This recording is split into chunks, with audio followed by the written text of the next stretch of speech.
They tell a story of a woman who comes to her rabbi, and she comes with her will. She's written up a will. And she says to the rabbi, I'd like for you to read my will and let me know if everything is written in accordance with Jewish law. I want to know if the will that I've written is, shall we say, kosher. So the rabbi reads through the will, everything looks fine, except for one section. In one section, she writes, I don't want to be buried in a Jewish cemetery.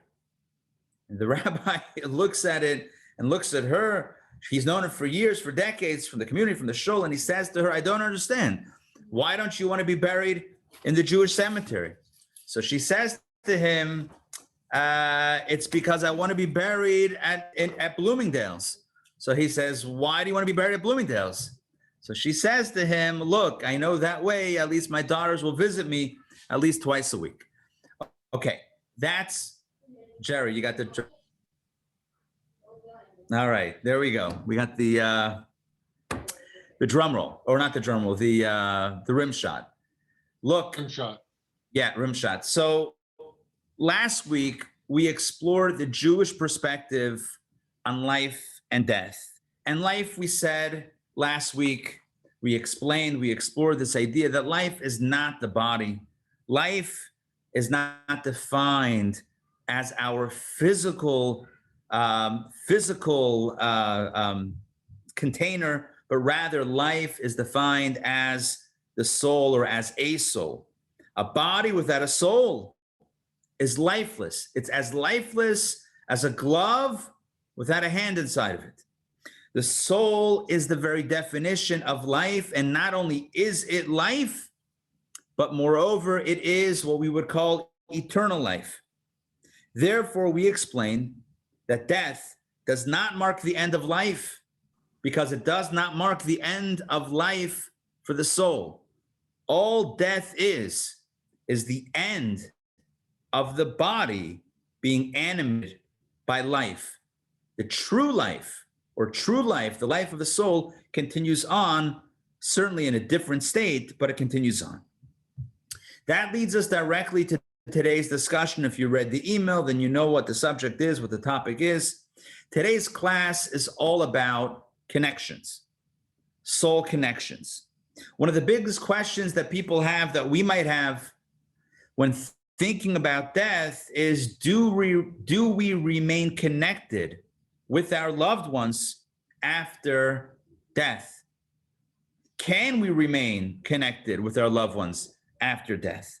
This question is true both from the perspective of those who have passed on, as well as the perspective of those who remain behind. So question number one, from both sides, right? So there's two sides to the question. So the first side of the question is, does the soul that has transitioned out of the body remain connected with family, friends, and loved ones? Again, the soul having left the body, does it remain connected with those whom it loved on earth? And the second part of the question, from the other perspective, is, can we, who remain behind in this plane of existence, in this reality, can we still connect with the souls of our loved ones who have passed on? These are very personal questions. These are very relevant questions. These are powerful questions. They are questions that I know that I have asked, questions that I have, and questions that I am sure that you have thought about too. And you should know the nature, the premise of the question. The premise of the question is connected intrinsically to what we discussed last week. Namely, that it is the body that dies while the soul lives on eternally. That's what we established last week, which then directly raises this week's question. Being that death means that the body is no longer animated, but the soul continues to live on.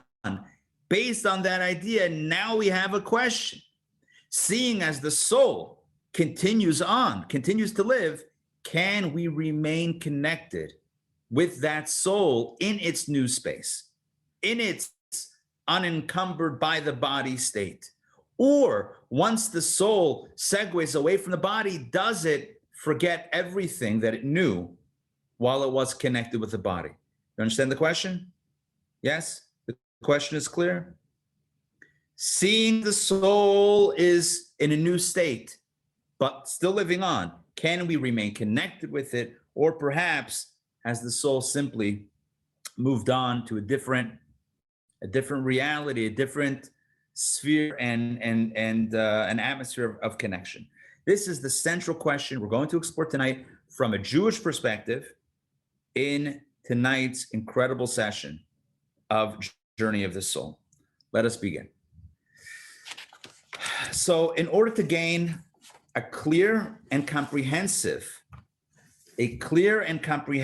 understanding of the soul's cross-border connection, right? The soul's connection that can transcend, well, the question is, can it or can't it? A connection that perhaps can transcend this experience of crossing over.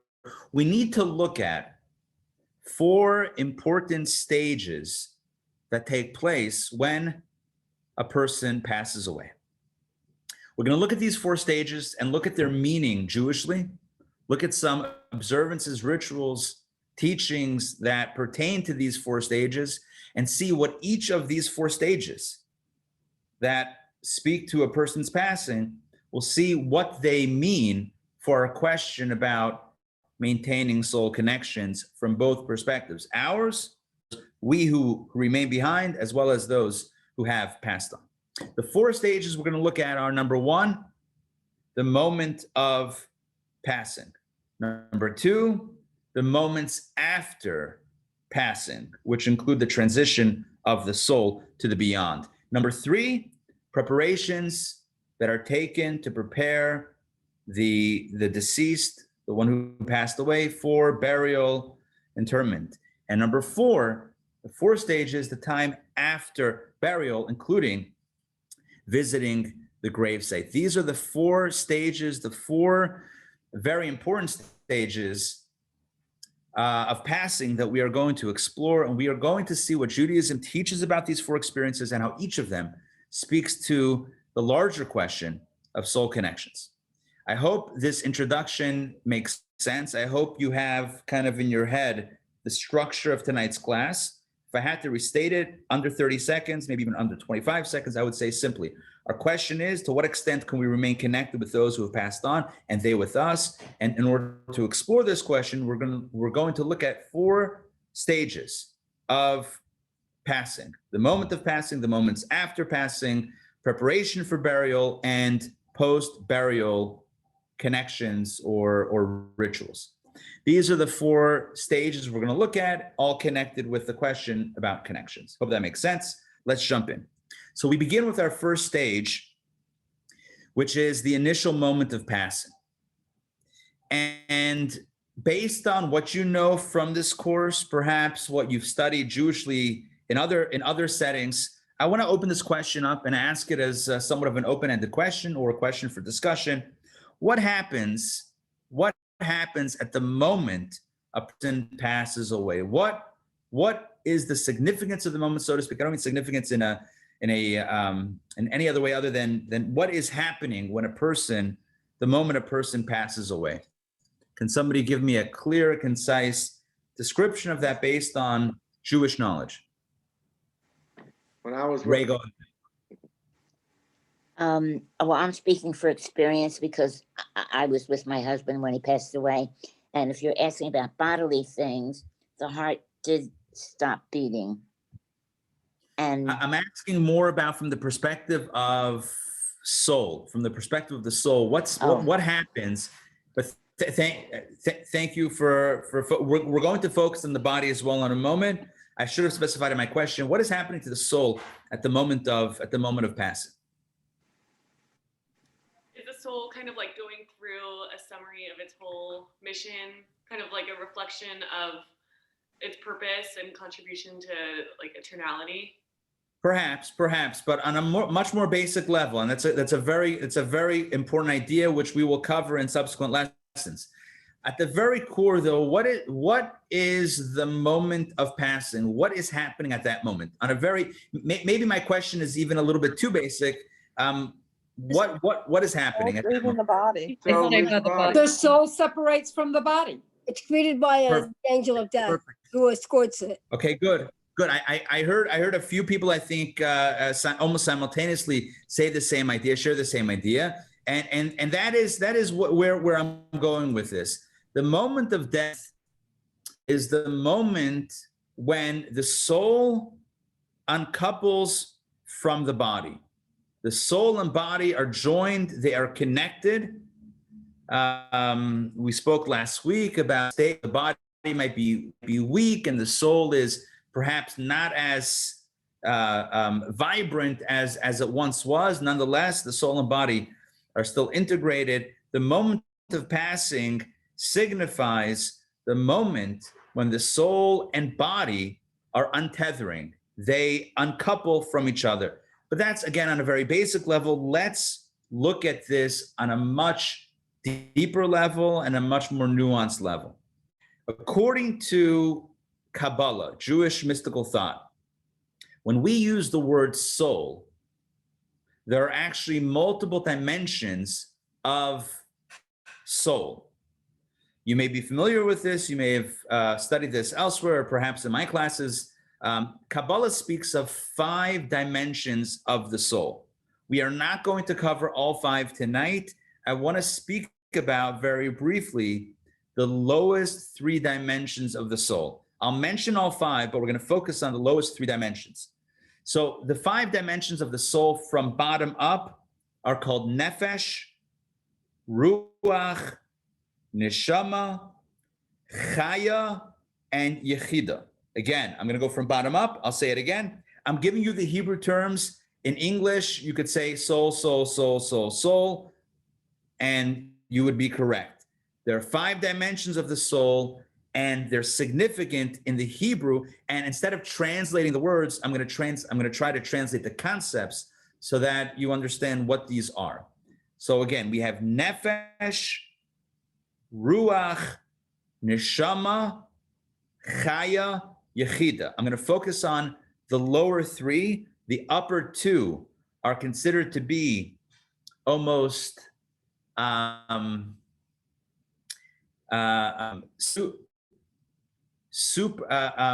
like transcendent dimensions of the soul that don't necessarily operate in a day-to-day ongoing basis within our bodies. That's why these are for another time, for another discussion. Let's talk about the lower 3 dimensions of the soul. Let's start from the bottom, if you will, nefesh. So what is nefesh?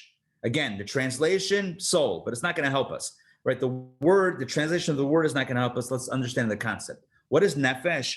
Nefesh is the life force of the soul that animates the body and drives basic biological function. So basic biological function and animation is driven by nefesh. That's the first and lowest level of the soul. Above that is what we call ruach. Ruach you might call spirit. It's still a part of the soul. Again, translations are meaningless in this context. It's about the concept. What is ruach according to Kabbalah? Ruach is the life spirit of the soul that powers the emotions and personality of the person. So I want to give you a very simple, I don't know if I'm even giving you a way to understand it other than maybe just kind of illustrating it just with my movement. Okay, so I'm moving my hand, right? I'm moving my fingers, right? Where is that power coming from? That's what we call nefesh. I feel something in my heart. I feel an emotion. I have a personality, right? There's another dynamic other than me being able to move my fingers, correct? There's a personality, there's an emotional reality of my life that stems and is, I don't want to use the word animated, it is powered by the ruach of the soul, the ruach dimension of the soul. So we've talked about the first two: nefesh, basic animation, biological function. The fact that the machine ticks is nefesh. The fact that the human machine can feel and has a personality, that is ruach. Let's go one step up, and this will be our final step today of this ladder. The third level of the soul, the third level, right? 1, 2, 3 is called neshama. Again, I want to be very clear here. When we speak generally, nefesh, neshama, it's all the same thing, generally. But in Kabbalah, Kabbalah is very precise with language. Kabbalah says, generally speaking, we have a soul, but specifically, there are different dimensions of the soul: nefesh, ruach. Now let's talk about neshama, the third dimension. What is neshama? Translated as soul. It's not going to help us. Neshama is the soul that provides for human intelligence. That's what neshama is. 3 different dimensions, 3 different realities, 3 different capabilities. I can move my hand, I can feel love, and I can understand concepts. I can do all 3, maybe even at the same time, right? I can do all 3. All 3 represent 3 different areas of ability powered by 3 different dimensions of my soul. Nefesh powers basic movement and function, biological movement and function. Ruach powers my emotional reality, and neshama powers my intellectual reality. The reason why I'm sharing this with you is because when we want to understand what happens at the moment of death, right? I said before, what happens at the moment of death? Soul separates from body. Before they were connected, like I said last week, hand and glove, and now they're separating. It's going to be much more nuanced than that, because we understand that it's not just soul and body. The soul itself has different dimensions. So the question is, which dimensions are separating? How are they separating? When are they separating? Does each separate at a different time, etc.? These are the questions that arise once we go a little bit deeper and a little bit more nuanced into the conversation. So I want to share with you what Kabbalah says about what happens to these different layers of the soul when a person passes away. Kabbalah says the following: nefesh, the lowest dimension. Listen to this. Nefesh remains with the body. Nefesh, I'm going to say it again. Nefesh, at least part of the nefesh, in Kabbalah, even nefesh, the lowest dimension, is also divided into multiple layers, but that's already getting way too deep for tonight. Nefesh, in general, the lowest dimension of the soul, remains with the body. Remains with the body even after passing, which is why the body remains on some level intact. Now, there's no animation, although the nefesh usually provides animation. At this point, it's providing basic substance and structure. And of course, with time, there is a loss of that to some extent, but something still remains. And so nefesh remains with the body on its journey. Ruach ascends, not literally, it's not actually physically climbing anywhere, but it ascends to a spiritual state, a different spiritual state of being. It ascends to Gan Eden HaTachton, the lower dimension of Gan Eden paradise. And Neshama ascends to Gan Eden HaElyon, the higher chamber of Gan Eden of paradise. 3 dimensions, 3 destinies. The nefesh, by and large, remains with the body. Ruach ascends to lower Gan Eden, and neshama ascends to upper Gan Eden. So now you know a little bit of Kabbalah on the specifics of what happens at the moment of passing. You might be wondering, what does this have to do with? It's interesting information, perhaps, but what does this have to do with us and with our central question about, are we connected still with our loved ones and their souls after they've passed on? Trust me, I've thought of this as well. It's all part of the conversation and it's all connected. Let me explain why we're discussing this. To understand this, I want to introduce a letter. This letter was penned by the founder of the Chabad movement, the founder of Chabad philosophy, Rabbi Shneur Zalman of Liadi, also known as the Alter Rebbe. He was born in the 1700s, 1745, passed away in 1812, and he wrote a letter of consolation upon the passing of a colleague of his. He had a colleague who was also a great leader, a really profound leader of the Jewish community. And when his colleague, this other leader,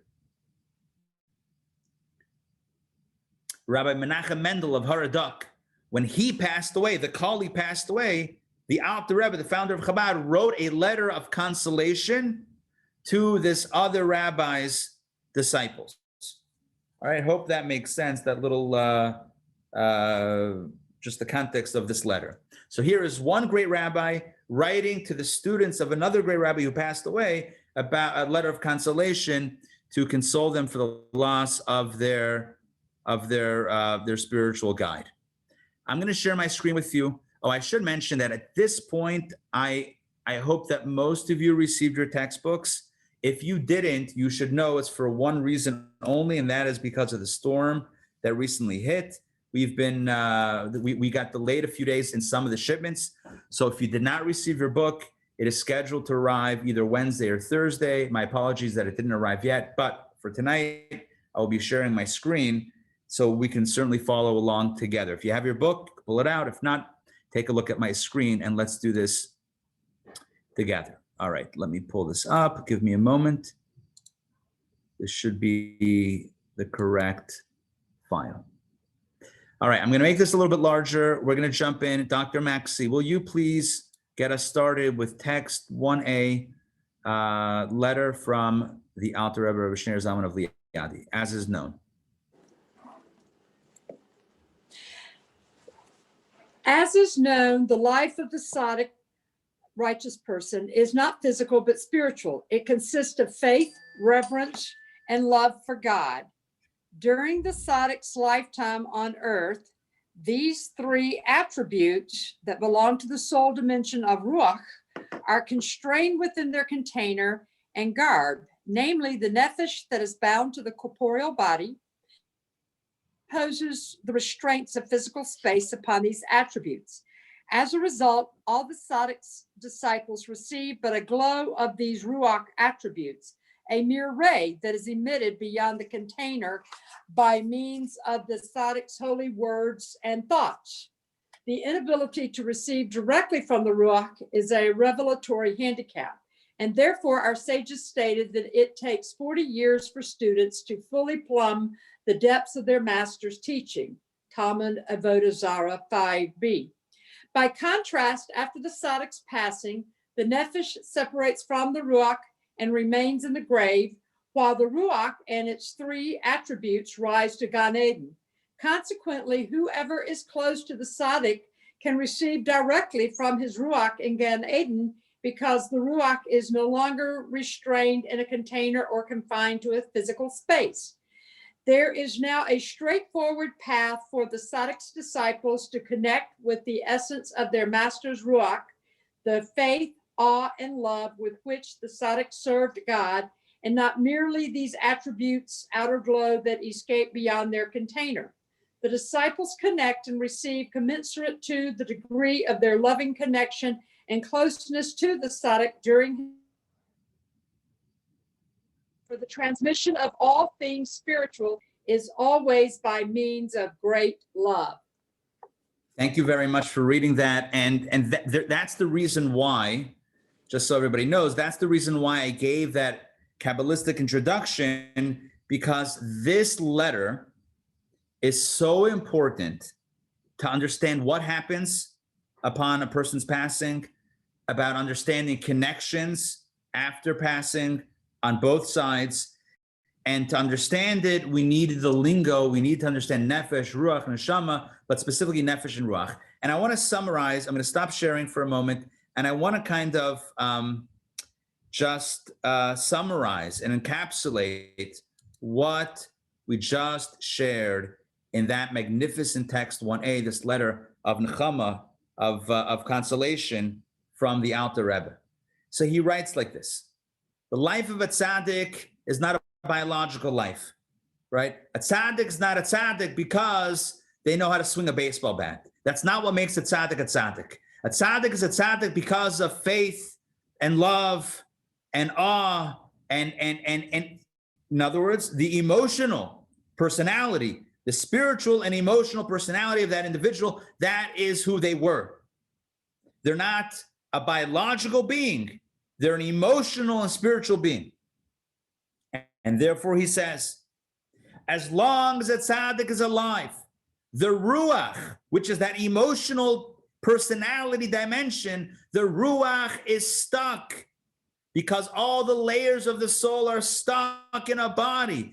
The ruach is stuck with the nefesh, which is stuck in the body. So if you want to connect with a tzaddik, you have to go through the body. You have to speak to the tzaddik. You have to make an appointment. You have to write a letter. You have to pick up the phone. Of course, phones didn't exist then in the 1700s, but you have to go through the channels, the normative, physical, biological channels to get access to the ruach.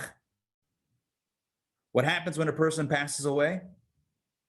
The nefesh goes with the body, but the ruach untethers. So what happens? Does it disappear? That was last week's class. We know that soul doesn't disappear. The soul doesn't die. A soul cannot die. So what happens to the ruach? The ruach is now in full glory, in its full potency, unencumbered, uninhibited, unlimited by the corporeal body that otherwise would constitute a physical limitation. The ruach is no longer limited. I'll give you such a poor example, but it's the best that I got right now. It's a degrading example, but it's what I got. Imagine I feel even guilty saying it. Imagine a signal is coming in through your cable or internet. Yeah, 8K. You know what 8K is? It's double 4K. You know what 4K is? We call it high definition, right? So there's 4K, there's 8K, maybe there's 12K, who knows, right? Lots of Ks. So you have this incredible signal, this high definition signal, but imagine that your television is still one of those, the ones that aren't the flat screen, the ones that have a lot of depth to it with the little rabbit ears coming out of the top, right? And sometimes you got to give it a clap so that it turns on and it works, right? So what's happening with the signal? You're not getting the full signal. You're not getting the full signal. The potential is there for vibrancy, for depth, for color, for beauty, but you're looking at it and it's wavy and the colors are limited. Again, it's such a poor example. I apologize for this.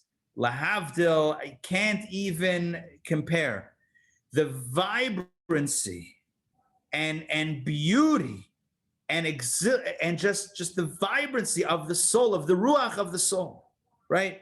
As long as it's inside the body, it's muted, right? It's limited, it's diminished. When a person passes away, the ruach is untethered. The ruach now is able to be seen in its full beauty. Now, I understand. Everything comes with a plus and a minus.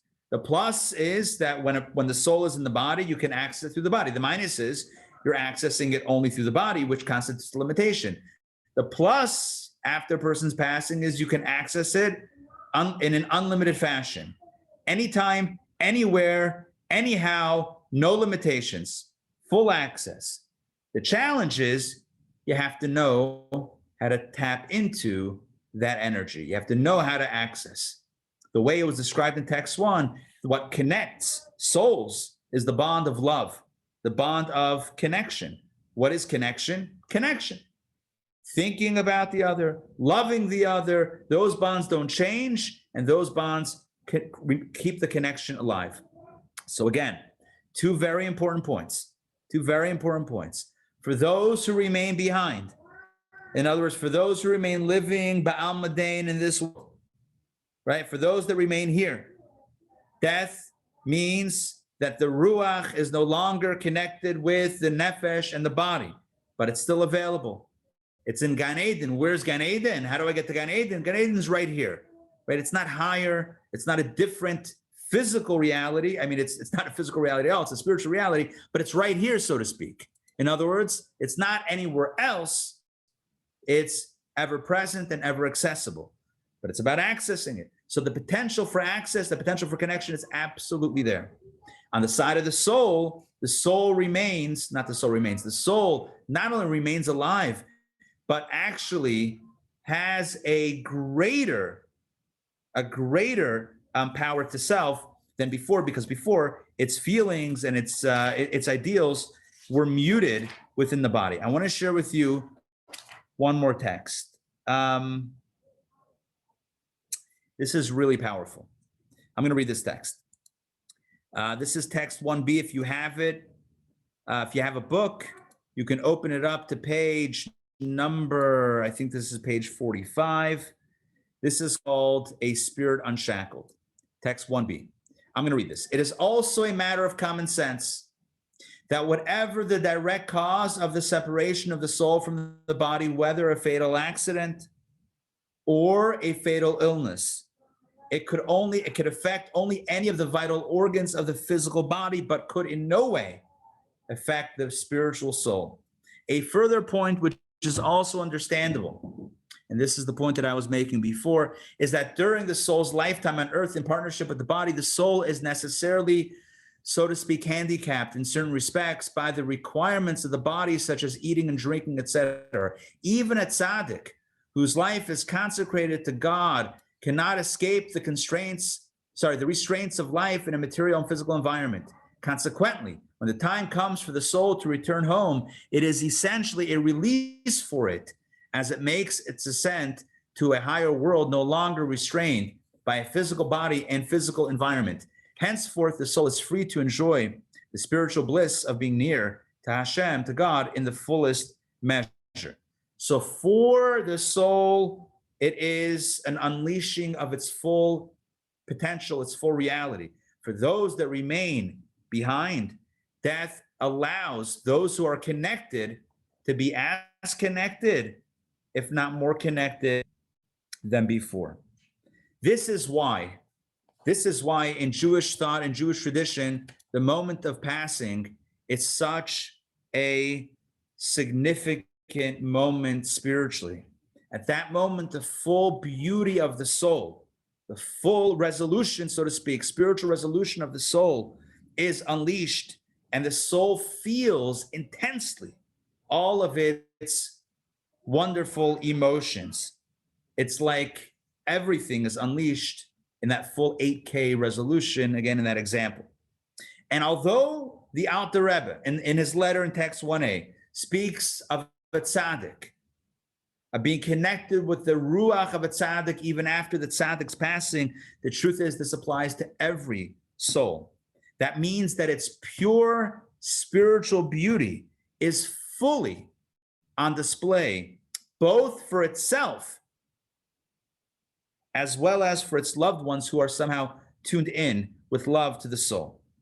It's not surprising to me that many have told me, many who have been near a loved one in the moment of their passing have reported seeing something, either seeing a light, seeing some sort of wisp, some sort of flash or a smoke or something happened at that moment. Again, when you understand spiritually the idea of a soul and nefesh going one place, but the ruach And neshama, we didn't speak about neshama, being unleashed in a new environment, in a new reality. It's not surprising that there is certainly something to be sensed by everyone present at that moment. So I want to kind of recap what we just learned and bring it back to our core and central discussion of today's class. What we just learned is what Kabbalah says about the moment of one's passing. And not just is this informative to understand more about that moment, but it also speaks volumes about the central question of today's lesson, and that is, are we still connected with our loved ones? Can we still be connected with our loved ones? Are they still connected with us after passing? And the answer is, according to Judaism, absolutely yes, 100%. The soul is still alive, and not only is it still alive, it's more alive than before, and we're still connected. And not only still connected, but we can choose to be even more connected than before, because no longer do we need to go through those physical channels that oftentimes serve as limitations. We can have an even closer and more intense relationship with our loved ones than before. And this is true even as we mourn, and even as we mourn their physical loss. The two don't contradict each other. There's a reality for the body and also a reality, body / nefesh, as well as a reality for the soul, ruach, neshama, etc. So that's all stage one and the first point, the first of these 4 stages of tonight's session. I want to check for a moment and see if there are any questions of clarification that that anyone has. Again, if you have a question, I haven't had a chance to look through the chat. I'm going to look through it very quickly as we do this. I'm going to try to simultaneously do both try to keep it maybe this whole session under about 2 minutes. If you have a question, please unmute and ask it as brief as possible so that we can get to more information, because we have a ton of Jewish ideas to study tonight. Jump in if you have a question, please. I thought we had 7 souls. Let's see. Ray, And go that ahead. was the godly soul and One the second, animalistic Adira, soul. 1 second. Adira, hold on 1 second. Ray, go ahead. Is there a limit? Is there a time limit as to when you connect with the soul after they pass? Like if it's No, years? love is the key. Love is the key. That's my question. As long as that love is there, the bond is there. Excellent question. Thank you for asking, so I had a chance to clarify. Love is the key. As long as there's love, there's no time limit to that connection. Excellent question. Adira, go ahead. I thought there were 7 souls. You got the nefesh chai, ruach, yechida, neshama. But what about the godly and the animal souls? Those are 2 more. Excellent question. Excellent question about the animal soul. Let's leave that for another opportunity. Tonight, we're speaking about the godly soul. It is a good question. Kabbalah also speaks of the animal soul. To really do a fully exhaustive look at souls would require its own course. Again, this is all in the context of a very specific question. Are we still connected? Can we still remain connected with our loved ones? That's why I'm trying to bring in just what we need to address this point, but not too much that overwhelms us and moves it to a different conversation. Mindy, please go ahead. Is there any connection to a soul when a departed loved one appears to you in a dream? Absolutely, 100%. 100%. I cannot tell you the thousands and thousands of stories and pages that have been written in Jewish thought about this topic, about connections and visitations and dreams and messages. The short answer is yes, this is another form of connection. But what I'm speaking about, what we discussed tonight, is even without that type of, vision or appearance, the basic and essential connections that we feel constitute a real connection. Hope that makes sense. Rabbi? Alex, yeah, go ahead. Just to clarify, with the 5 levels that you've discussed, Yes, they're all part of the godly soul? correct. Yes, exactly. All part of the godly soul. We're only talking tonight about the godly soul. Correct. It just feels, I have a little difficulty wrapping my head around the nefesh as being part of the godly soul, because I think of the godly soul as more lofty. Okay. Excellent question. Excellent question. So even the nefesh also has a divine Yeah, it's a good question. Again, that would take us too much into this godly soul versus animal soul. It's a good question. Maybe we'll follow up offline. But it's a very good question. But it's all part of the godly soul.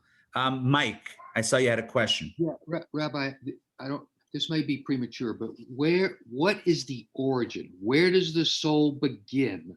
Excellent And question. do all souls begin at the same moment? Are they recycled, or is it an infinite number? I'm having trouble with disconnecting, and a lot of connections to the same soul from the past, blah, blah, blah. Excellent question. A very, very good question.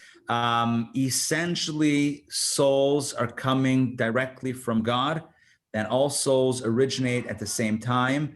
However, this is a major idea. There is a concept of reincarnation, which can generate new souls, which are considered to be branch souls, which I can't explain more tonight because we have a whole lesson 5, I believe, dedicated to reincarnation, which I think will address your question in a full way. So it's an excellent question. But yeah, go ahead. But are souls cobbled together? How do they? It's a good question. For tonight, we're going to explore souls as individuals. Come lesson 5, we may have a different take on it, but it's still not going to take away from the premise of tonight. But it's an excellent question that you're asking. It's an excellent question. Okay. And Richard, final question. And I know there are more questions, but let's do this very quickly and we're going to move. Quickly, how long, is there a time limit if the nefesh remains with the body? Excellent question. The answer is no, the nefesh remains for the body indefinitely. But as I said, parenthetically, and you may have heard me say this, I said it quickly, but I did say this. We can go back to the recording afterwards. There are 2 dimensions of the nefesh. The higher dimension of the nefesh does seem to have a time limitation on it. The lower dimension of the nefesh remains forever with To comfort the body? Is there a mutual comforting there, or not relevant? We'll talk about that a little bit later, what it does with the body or for the body and the significance of that. Good. Okay. All right. Let's continue on. I'm sure there are more questions, and I apologize if I did not get to your question, but we will have more time to check in. And I do believe also that as we go on, perhaps some of the questions that you might have will be either directly or indirectly addressed. And certainly I'm always available. Even if I don't get the question in the class, we can talk about it after the class. You can call, text, and otherwise schmooze. Let's continue with our second stage, if you will, the second stage of exploration. And that is as we explore the moments after passing. So there's what happens at the moment of passing, which is a separation. But then there is what happens next. And the way this is understood in Kabbalah and Judaism is that there is a process. Although there is an initial separation, but the process of separation, there's an initial instance of separation, but then there is a process by which there is a transition. So there's first the separation, step 1. Step 2 is a transition. And the way I'd like to frame this is by asking a different question. And it's going to be a rhetorical question. You don't need to unmute. I'm going to ask it, but then I'm going to share with you a text that deals with this directly. The question is death painful for the soul? And you might think, based on everything that we've learned up until now, maybe death is not painful for the soul. It's a celebration.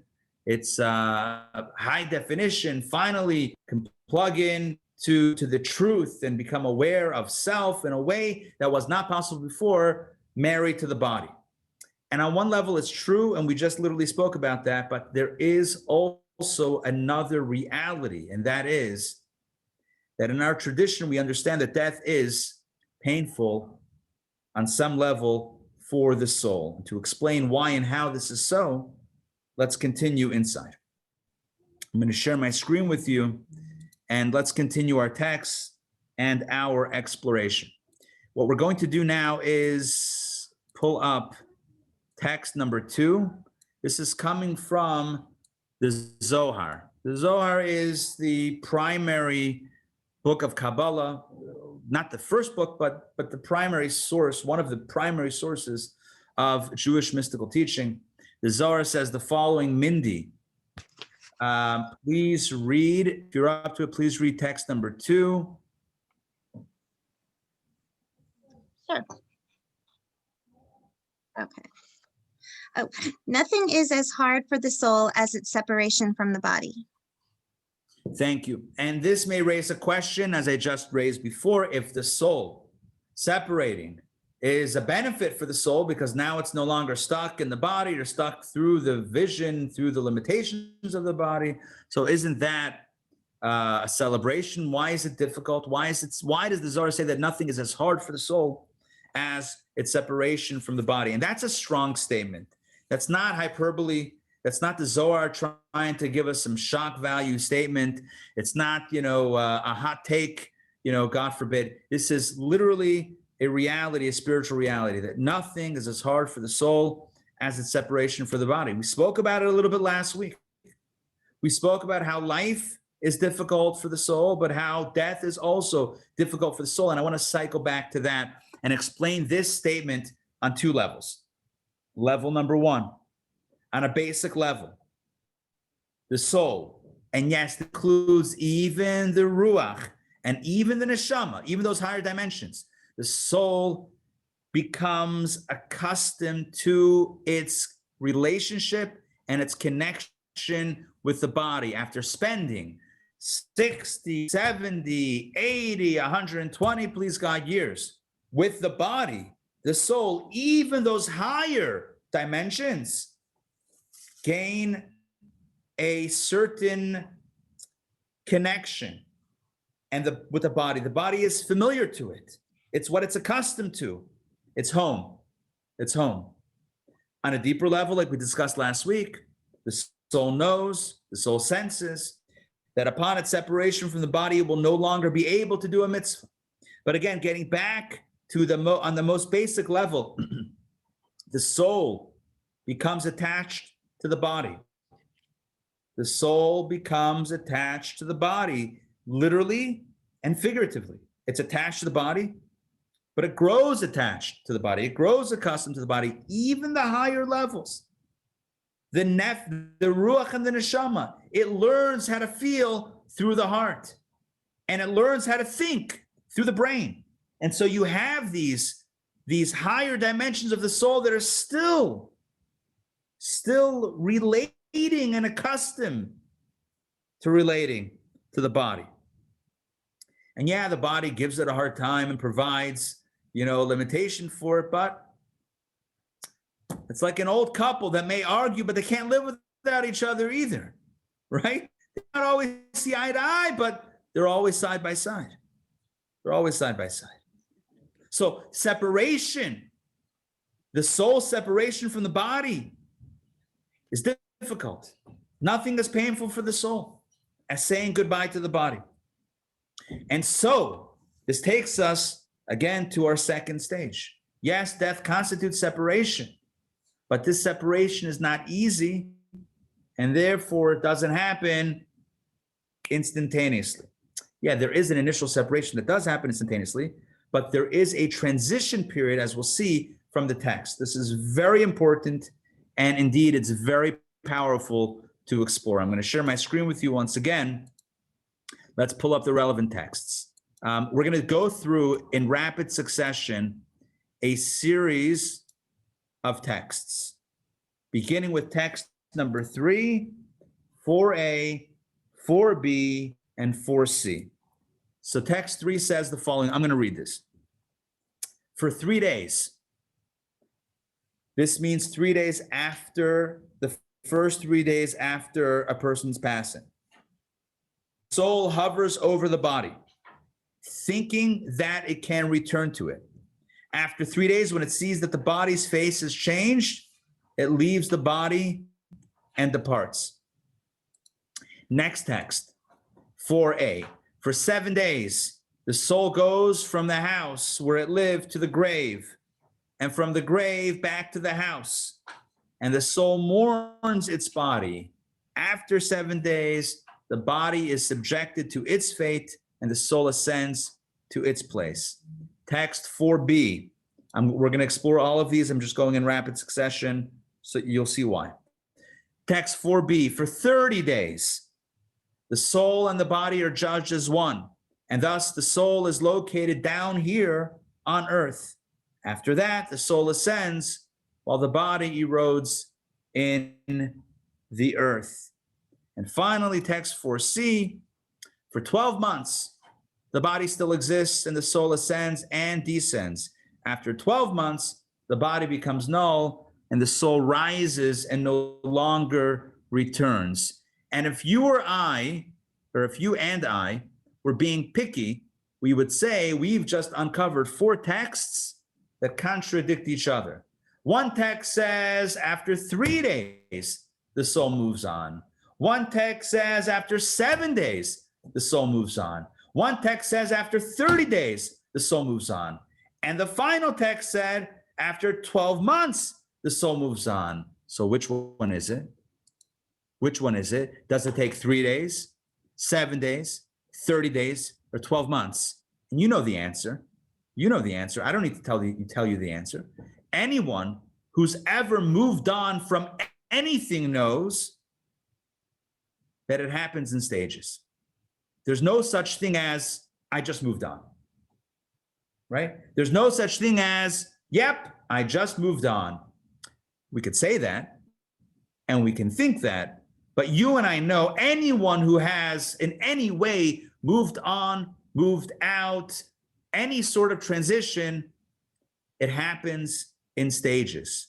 So for the soul, the same thing is true. Death, as we discussed in part 1, the first moment of death constitutes a separation. But even after the separation, the soul still has an affinity and a longing on some level for the body, for what it is, for what it knows or what it knew or what it was comfortable with. And so there's a stage of 3 days of longing, and then 7 days, a little bit less, 30 days, a little bit less, and 12 months, a little bit less. With each successive stage, the soul is able to, I'm trying to find the right word to use. I don't want to use the word move on because it's not about moving on, but the soul is able to transition gradually away and continue its journey where it needs to go and to embrace its new stage of reality. You know, I hesitate, as you see tonight, I've been hesitating giving any sort of analogies, with the fear that any analogy is not going to do justice to such powerful ideas. And I would hate to, reduce it with an analogy that ties and flattens an idea in our mind, but I do think at the same time that analogies are helpful. So I'm going to give one, but please forgive me for being very reductionary with the analogy. So think about an analogy of a child, a young adult who's going away to college for the first time. Yeah. So there is a day in which they pack up a car, or you pack them up, or whatever it is, and they leave the house. There is a day that happens. But that first day in the dormitory, are we going to say that they don't feel a longing? They don't feel a connection? Of course, there's a connection. As time moves on, the transition becomes a little bit easier, right? The transition becomes a little bit more manageable. Do they ever forget? Do they disconnect entirely? Of course not. And we discussed that in the first part of our conversation. But there is a transition. There are transition periods in which the transition moves on gradually to the next state. All the texts that we just shared, text 3 and 4a and 4b and 4c, are nothing that I am innovating. It's not coming from me or from this course, Journey of the Soul. Everything has a source to it. It's coming from the Talmud, it's coming from Zohar, it's coming from Kabbalah. Everything is well-sourced in Judaism. You can look up the original sources for yourself. What I'm trying to tell you is this is all classic Jewish understanding about the journey of the soul. This course is called Journey of the Soul. At the moment of passing, there is a separation but a journey begins, a new journey begins, a journey of transition. And as time passes, the transition picks up and continues. Different stages, 3 days, 7 days, 30 days, 12 months.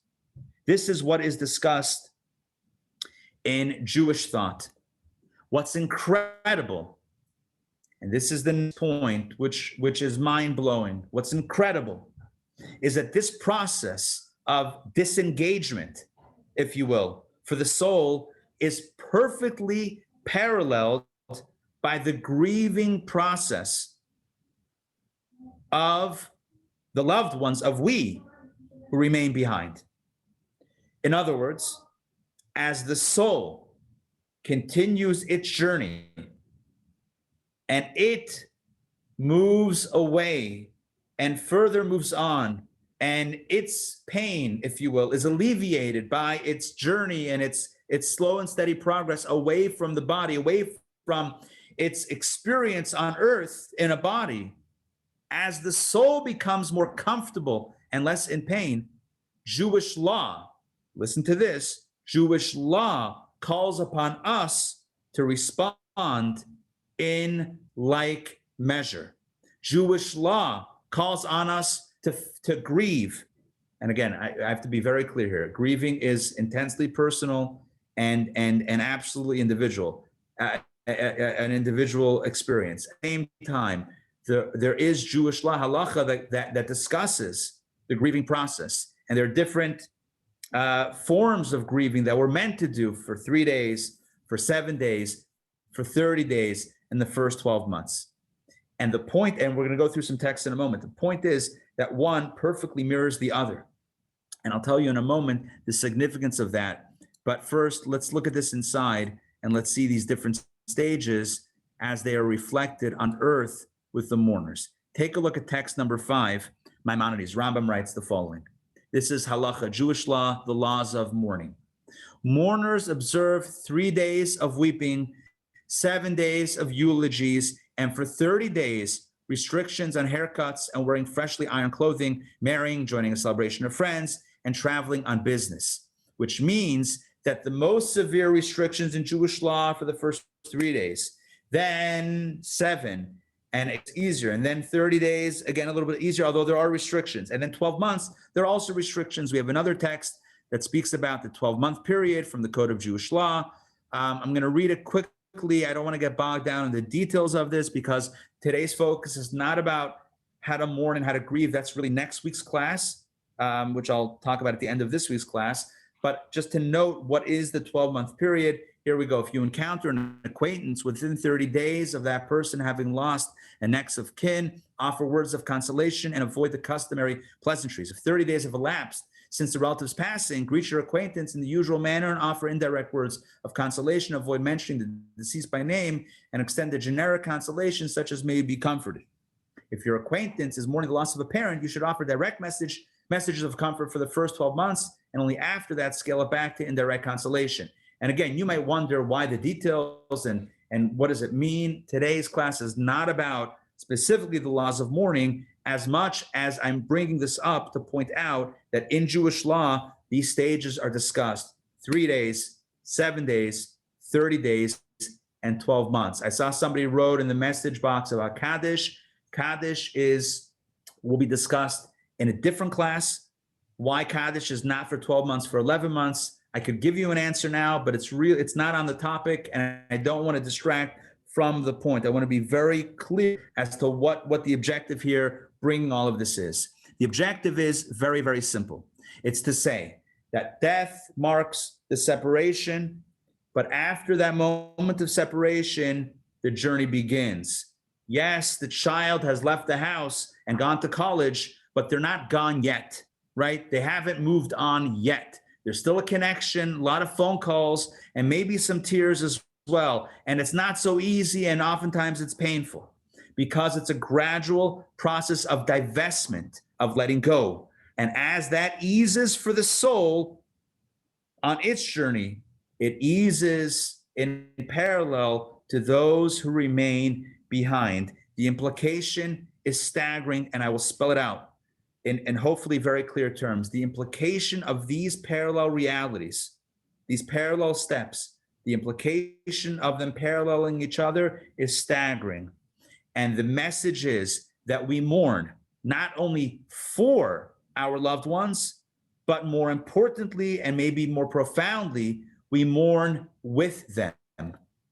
Our mourning is not just mourning our loss, but it's empathizing with their pain. I hope that's coming across in a coherent way. Mourning in the Jewish understanding is not just mourning our loss and feeling our pain and the void in our hearts, although that is true, and we'll speak about that next week. Mourning is also about, it's also about empathizing with the pain or the challenge, at least, that the soul is going through in its process. So as the soul feels the pain of its separation most acutely, we feel pain most acutely, not just our personal loss, but we empathize with the soul's pain in its separation. And as the soul becomes more accustomed to its journey and its transition, we likewise become comforted by that, and our mourning diminishes. All to say that in a magnificent, in such a touching way, the Jewish understanding of the soul's transition, mirrored in the mourning, the Jewish laws of mourning, the various stages, all of this speaks on a bigger level to our central question of the class. The central question is, do we remain connected with the soul after its passing? The answer is yes. In stage one, we spoke about connecting with the Ruach in a way of, in an unprecedented way. And now we're speaking of an empathetic and a loving connection with the soul of our loved ones after they passed on. We feel what they feel because the connection remains. And as they become comforted, we below become comforted. And maybe we don't recognize, maybe if we didn't learn this tonight, maybe we didn't connect the dots between how we feel and how the soul must feel. But now you know how Judaism looks at it. That when we feel pain, it's not just our pain that we feel and our loss, right? It's also we feel the pain of our loved ones. This is the second section, the second stage of tonight's discussion. I want to jump immediately into this third section. We spoke about the moment of separation, and then we spoke about the moments after separation, i.e. the transition of the soul away from the body. Now let's speak of preparations for burial. Preparations that are taken to lay our loved ones to rest. And really this marks a bit of a shift in our conversation. We've been talking about the soul and the soul's experience after death. Now let's talk about the experience of the body after death. What happens to the body? What are our responsibilities to the bodies of our loved ones after passing? By now, you know in section 1 that the body doesn't remain just the body. There's a nefesh with it, correct? Yes? We talked about that in the first part of this class. Yeah, how the ruach and neshama transition or separate, whereas the nefesh, the lowest dimension of the soul, or at least part of the nefesh, remains with the body. So this is very important to our discussion as follows, because what we'll see is from a Jewish perspective, the body remains holy even after the soul leaves the body. And I need to explain the chidush, or the powerful nature of this idea that we might not have realized. In our first class, not tonight, but in our first class last week, I used the example extensively of a hand and a glove as the soul and a body. The glove is the body, and it's lifeless, and it doesn't move, it doesn't do anything. The hand is what moves it, and when you put the hand inside the glove, then the glove begins to move. It's not the glove that's moving, it's the hand that's moving. Now, you might get the impression from all this, from last week, that when you take off the glove and you put the glove down, right, the glove is essentially worthless. You know, vis-a-vis or insofar as utility, the glove sitting, you know, on a table or on the floor doesn't do anything. And you might have thought that the same thing is true with the body, that kol zman, as long as the body has a soul, it has utility. But once the body no longer has a soul, then it no longer has utility. And then maybe it is, I don't want to use a coarse language, but let me just say it this way, it no longer has utility. No longer has utility. So you should know, and this is section 3 of today's class, 3 out of 4 sections. We're up to section 3. Section 3, we're going to learn that this is absolutely categorically not the case. Judaism considers the body to remain holy and sacred even after the soul separates and transitions away from the body. Even as the soul separates and transitions, the body remains holy. Number one, for multiple reasons. Number one, as we discussed, by virtue of the nefesh that remains connected with it. Number two, by virtue of the fact that it housed a soul. And there's a beautiful way to express this that I want to share with you from the text. This is going to be text 8a. I'm pulling it up on our screen, skipping a text 7.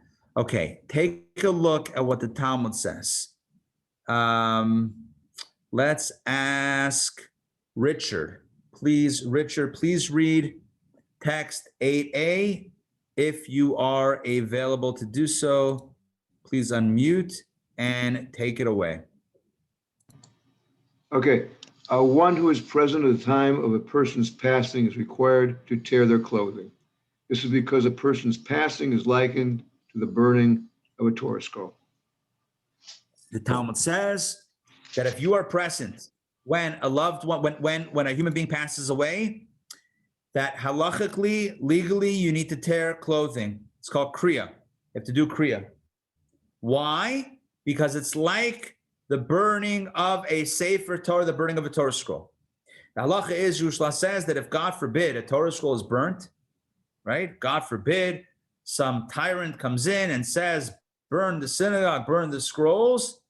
It's tear the clothing out of a sign of mourning. The same thing is true if one is present at the time of a person's passing. By the way, you should know our sages minimized this a little bit and said only the family, the immediate family is required to do so. And this was because people were afraid, based on this law, to be around a person who was passing away that wasn't the relative, maybe a doctor or whatever, because they would have to keep on tearing their clothing.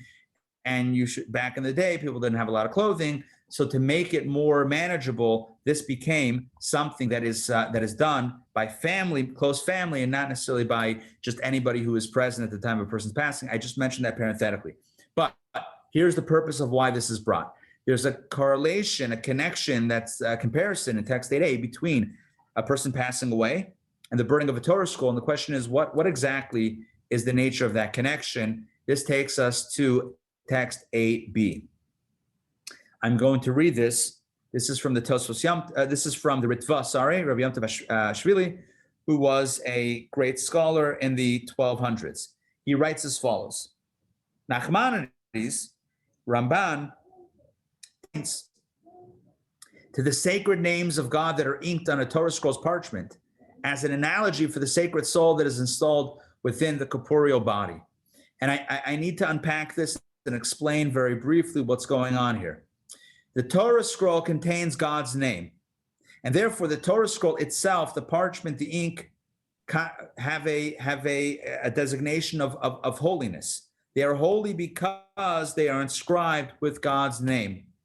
And even when a Torah scroll becomes unfit for use, it becomes unkosher, so to speak, it retains its holiness. In a very similar way, the Talmud, the Ritva, Nachmanides, the great sages, Jewish thought likens, in a similar way the Jewish law speaks about the human being, that the human body is like the parchment and the soul is like the ink of a Torah. And just like the ink written on parchment renders the parchment in a state of holiness, in a state of a ritual object, the same thing happens with the body. By virtue of the body housing the soul for as long or as little as it does, the body itself becomes holy. The body itself gains a measure of sacredness. And that doesn't change even after the soul leaves the body. The body becomes holy and becomes holy forever, which is why, as reflected in Jewish law, we treat the body with reverence and respect. This is why Jewish law prescribes that we handle the deceased, the body of the deceased, in a very, very, very specific way. I want to share with you once again the text we're going to look at now, text number 9. Take a look at what it says. All who tend to a corpse must be aware that they are handling a holy entity. The human body is more than simply a sheath to a sacred entity, a tool that serves a supernal soul. Rather, it has itself become sanctified with an independent holiness similar to a Torah scroll. Yes, we gave the analogy of a glove and a hand, and it might have given the impression that after its use, the glove, the body is no longer needed, is no longer sacred. But that is a mistake.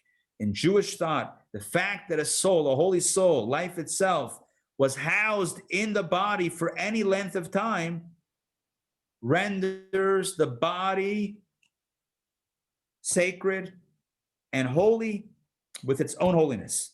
And that holiness does not go away. This is why in Jewish law, when we prepare the body for its final rest, the body, again, we're not speaking about the soul. We spoke about the soul in our first 2 sections. We're now speaking about the body and the body's experience after death.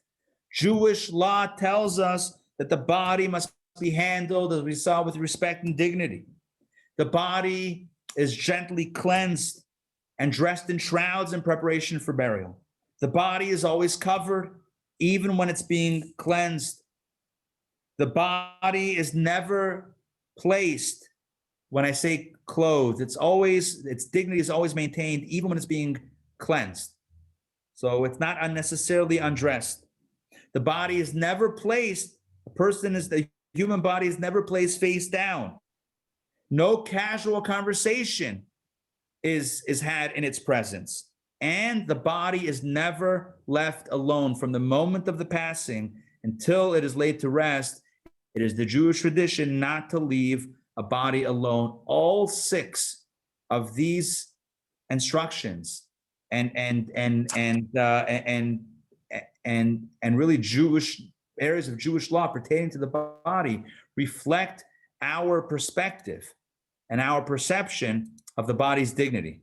Regarding this last point of not leaving the body alone, take a look at text number 10. We are required to maintain constant watch over a corpse even during the daytime, and even if there is no cause to suspect that something can happen to the body. Those who maintain watch are actively performing a mitzvah to the extent that they are meanwhile absolved from many other mitzvot, such as reading the Shema and reciting prayers at appropriate times. In other words, if a person is doing the mitzvah of watching the body, it absolves them pretty much of any other mitzvah. Take a look at the reason why in the second paragraph here. We maintain a watch over the dead out of respect. For if, and this should answer the question that I saw pop up in the chat, for if we were to leave the body alone, it would appear as if we have abandoned it, like a utensil that we no longer require. That is a powerful line.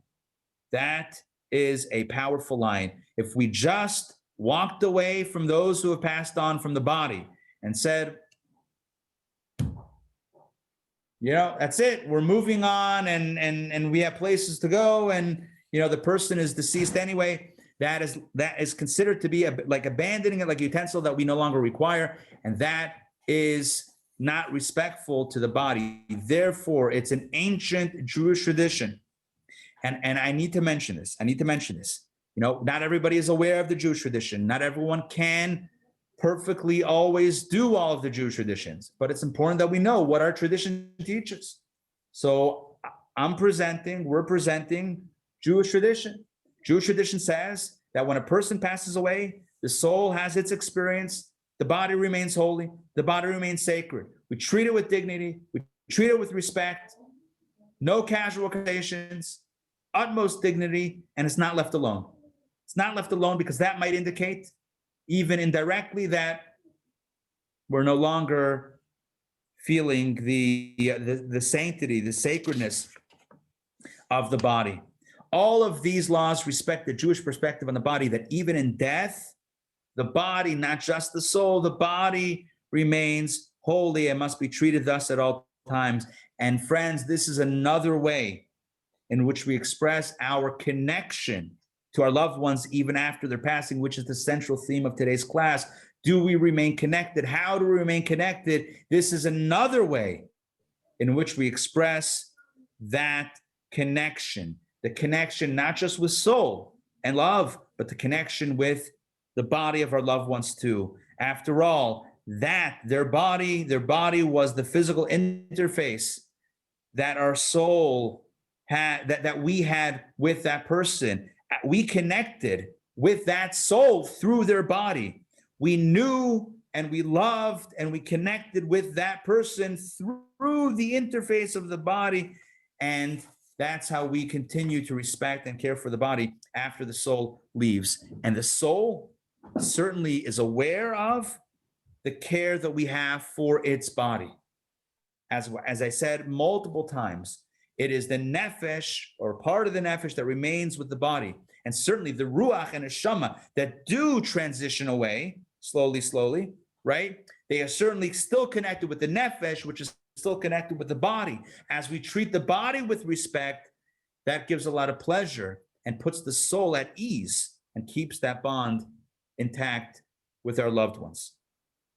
I need to mention, if we're talking about how we treat the body, I need to mention, not parenthetically, but essentially, about the Jewish mitzvah of burial. The reality is that decades ago, cremation was the anomaly. In 1960, 3.5% of Americans opted for cremation. In 2020, the estimate, we're still just out of 2020, but the estimate is about a 65% cremation rate. By 2035, those that are studying this field are saying that the cremation rate is projected to be upwards of 80%. The number that I saw was 79.1%, so upwards of 80% cremation. It's important, and I need to mention, again, this is understanding that not everyone is aware of it, and all the disclaimers are disclaimed and stated. But it's important to state the fact, and that is that Judaism teaches that the ideal way, the mitzvah of how we take care of those who have passed away, our loved ones, is to lay them to rest in the earth. And there are sources on this. I'm going to mention a few sources before we get into the why, although you could probably sense the why based on everything we've said up until now, but I'll spell it out in a moment. Let me share with you a few texts. No, skipping this text. Here we go. This is from Deuteronomy. You shall surely bury him or her, the person, on the same day as one's death. Let's continue text 13. People, this is from Kohelet, Ecclesiastes.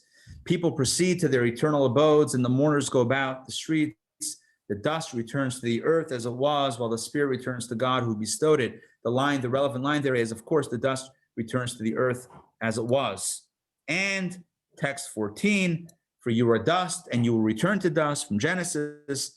The body comes from the earth, and it is entrusted as a deposit to the individual's care. Upon death, the deposit must be returned to the earth from where it came and buried there. These are some of the many sources in Jewish thought, scripture, and other areas of Jewish thought that speak of the mitzvah. It is literally a mitzvah to bury our loved ones who have passed.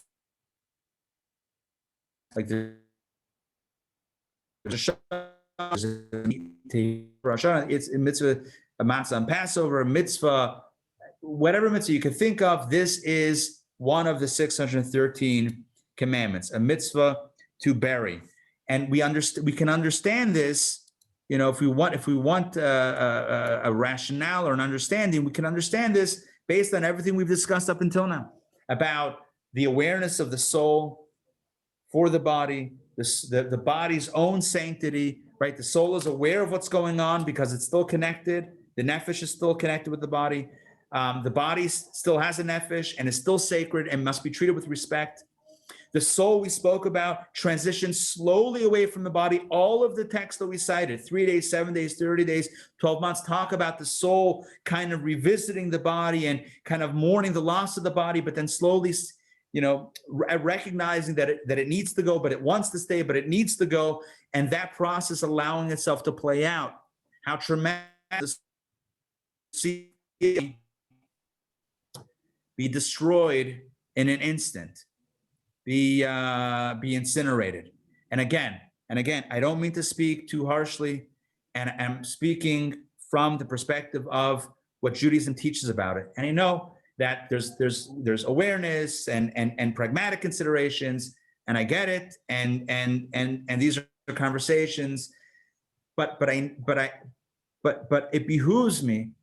I feel obligated from a spiritual perspective, from a Jewish perspective, to share with you the Jewish perspective on how we treat our loved ones who have passed on. It is a mitzvah to bury, and it's completely consistent with everything we said about this, about the nefesh and about the sanctity and the sacredness and the ink and the parchment and the Torah scroll. It's all consistent, and it's all the same idea. The body is sacred. We treat it with respect. And the most respectful thing we do is we return it to the earth. It came from the earth, we return to the earth, and we allow God to take it from there. That is the mitzvah of burial. And again, it's an important thing to mention. There are some who say that it's not ecologically friendly. There are many studies that show that cremation is even more damaging on an ecological thing, but it's really not about that. That's not the core of it, although I did want to mention that. There is a movement today, green burials. Well, Jewish burials are the original green burials. It's totally natural, no chemicals, no embalming fluids. It's perfectly natural, perfectly organic, and it is true to the dignity of both soul, nefesh, and body. The final point that I want to mention, we're right at the time, it's 9:30. I ask you for 90 seconds. The last point I want to mention, stage 4, is what happens after burial. And that I'm going to sum up by talking about grave visitation.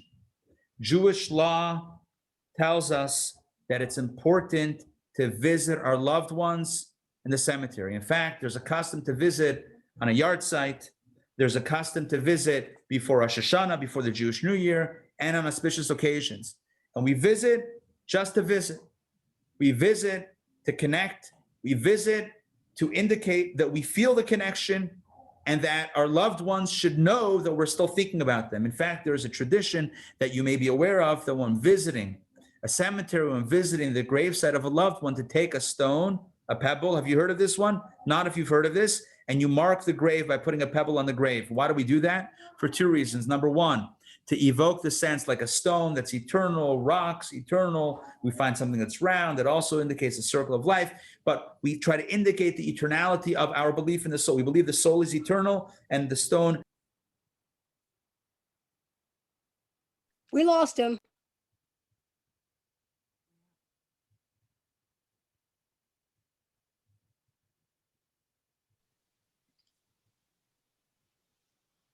Someone needs to call him. I don't know if he knows he's out.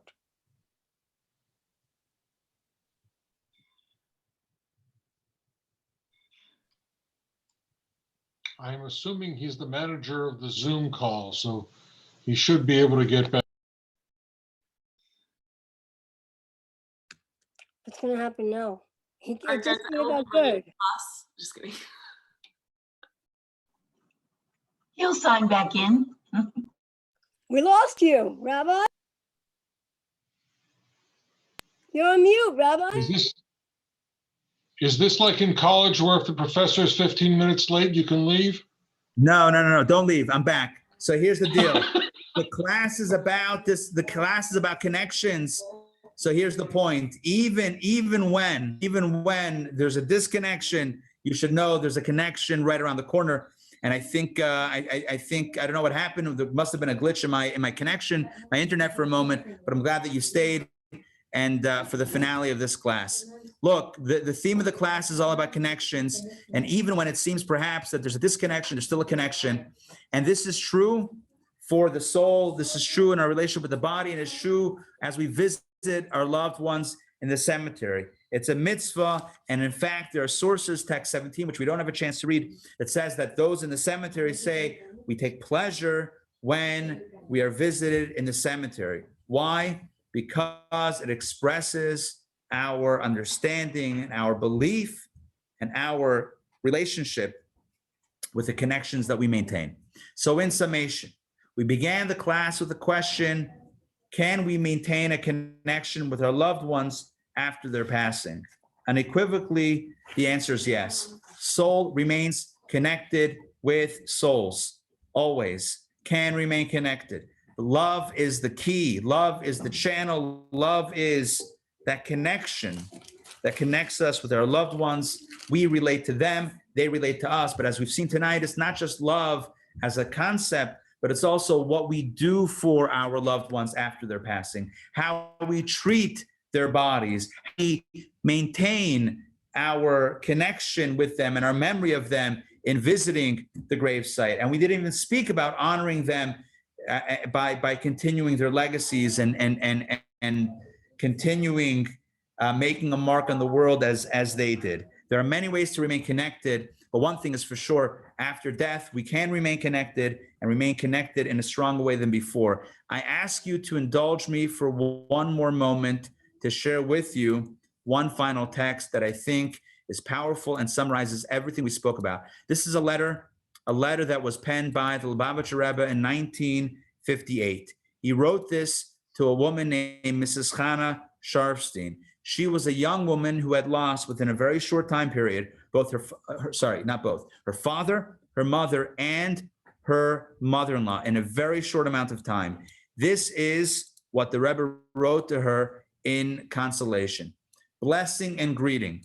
I received your undated letters in which you write about your emotional upsets in connection with the passing of your mother and the questions which are troubling you in this connection, involving also questions in regard to the passing of your father. Peace unto them.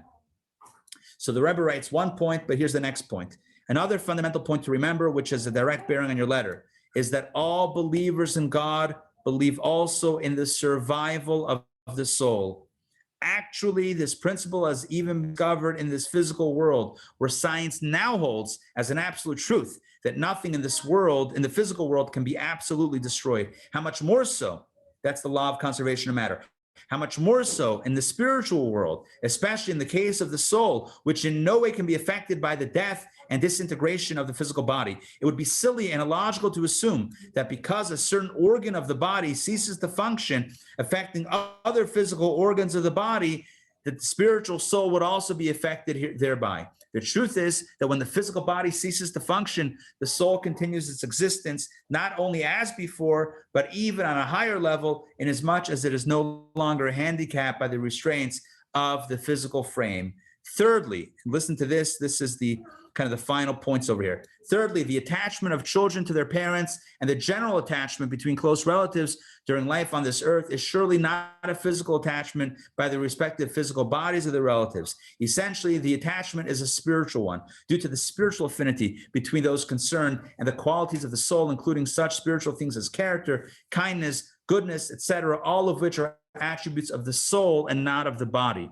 Therefore, also every action on the part of a person in relation to a beloved person and the desire to benefit that person is not directed toward pleasing the body, the physical body, his bones and tissue, for it is the spiritual pleasure that one is concerned with. In view of the above, it is clear that even after the physical body has disintegrated and disappeared from view, it is still possible to bring joy and benefit to the soul, which is noted above, not only survives, but does so on a higher level, and all the things which had previously brought joy and pleasure to one's parents will continue to do so even after they are physically no longer alive. This summarizes pretty much our discussion tonight.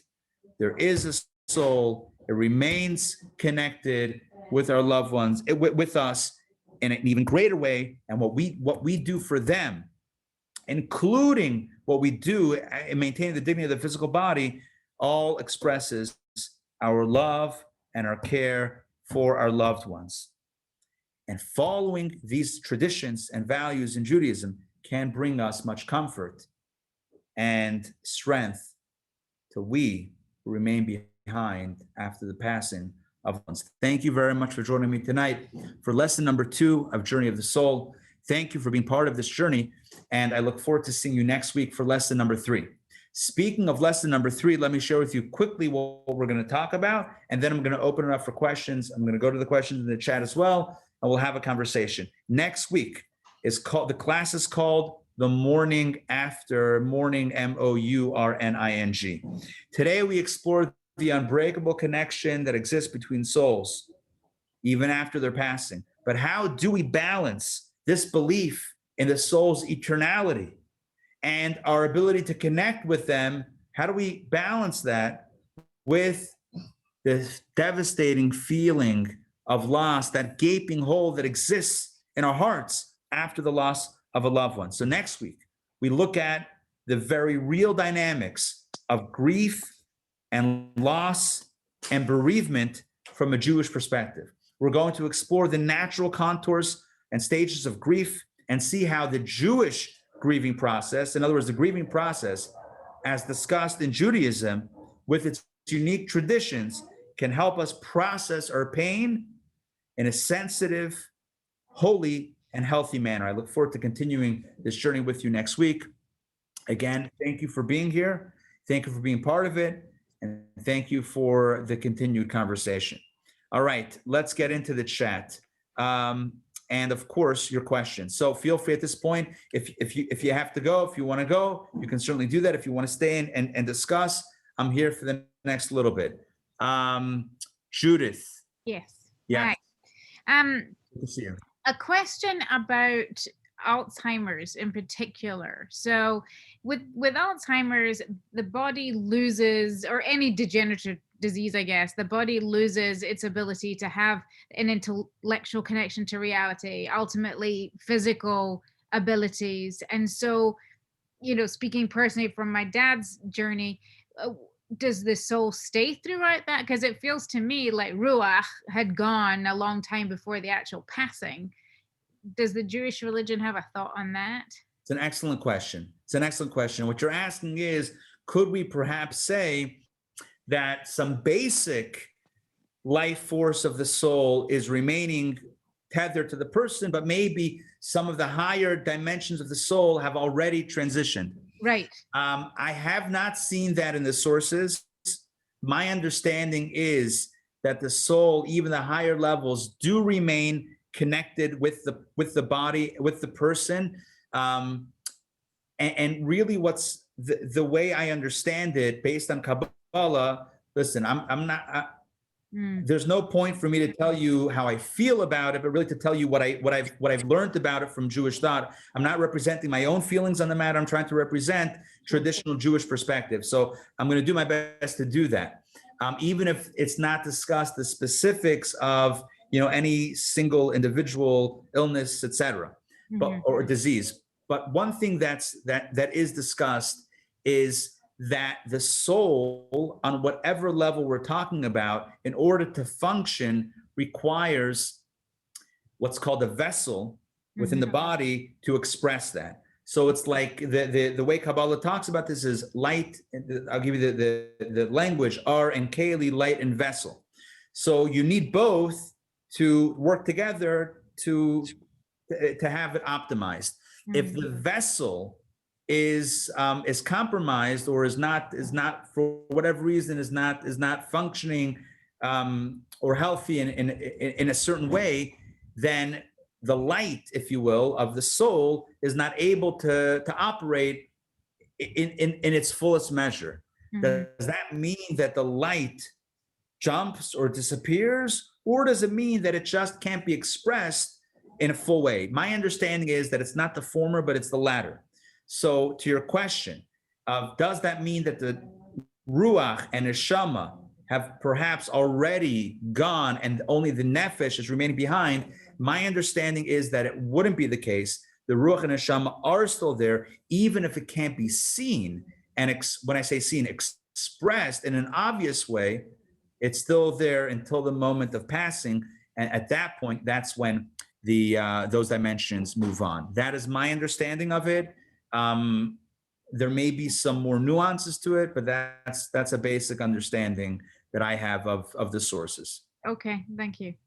Which means essentially, to summarize it, maybe to put it into different terms, it's more of a limitation that we have than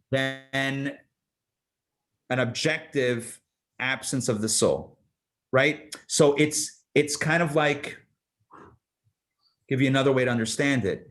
It's like you have an idea that's so big that you can't articulate it in language, or an emotion that's so big that you can't formulate the words for it. Does that mean the idea is not there or the feeling's not there? It's there. Not only is it there, it's there in a full measure. So it's there almost too big for the vessels. So when expansion happens, when light and vessel are working perfectly in a symbiotic way, when the vessel is not expressing it, it doesn't necessarily mean the light's not there.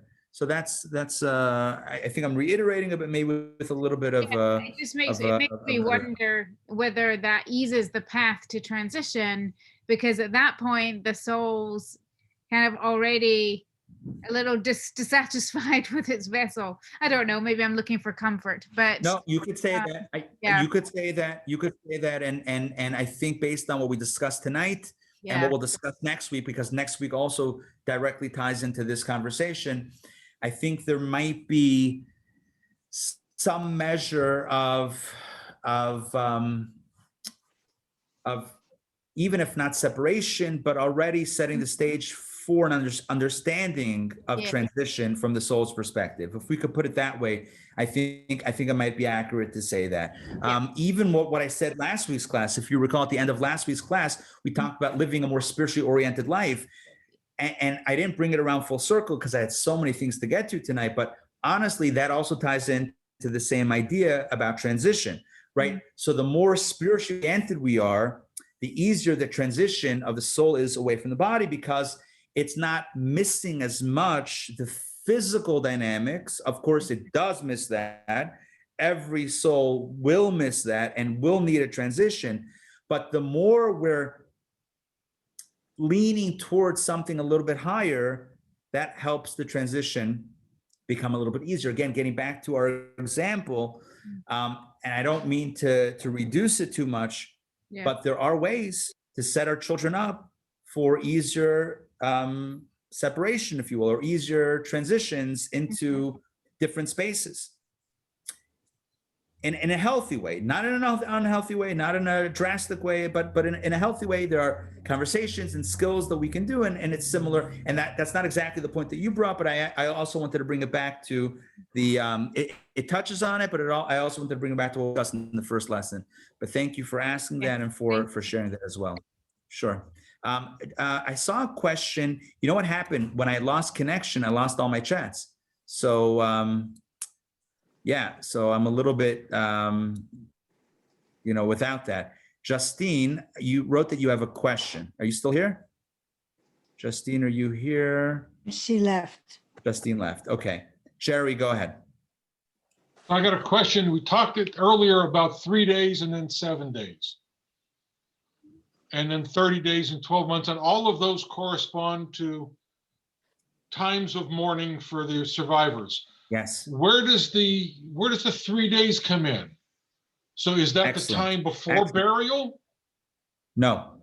Excellent question. Thank you for asking so that we could clarify. That was another one of those series of texts that we kind of moved through at a very rapid pace to get to the kind of the bigger picture.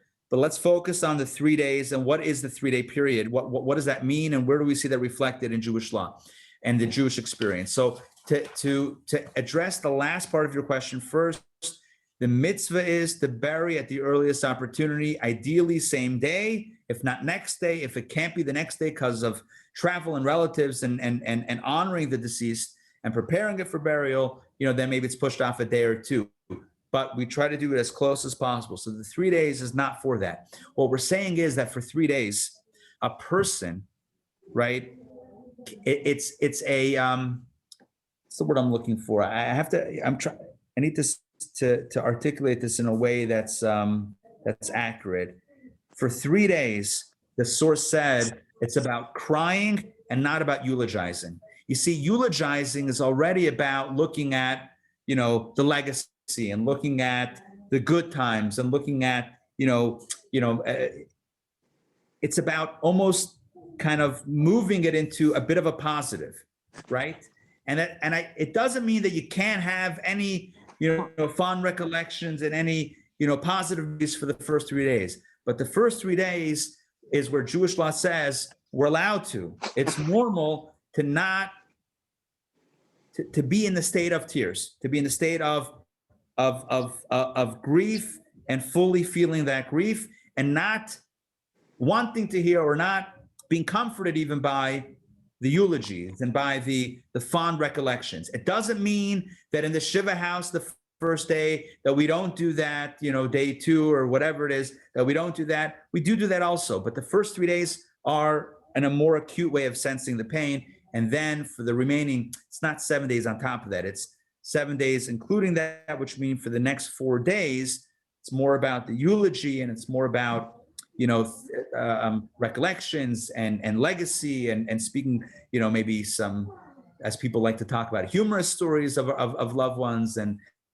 to bring smiles on people's faces and our own faces. So that's a little bit, that's kind of the intention. I will say together with that, I hope that clarifies somewhat this 3-day period that maybe we're not so familiar with, but we're also going to be speaking about on a very detailed level, Jewish teachings on the grieving process in next week's class.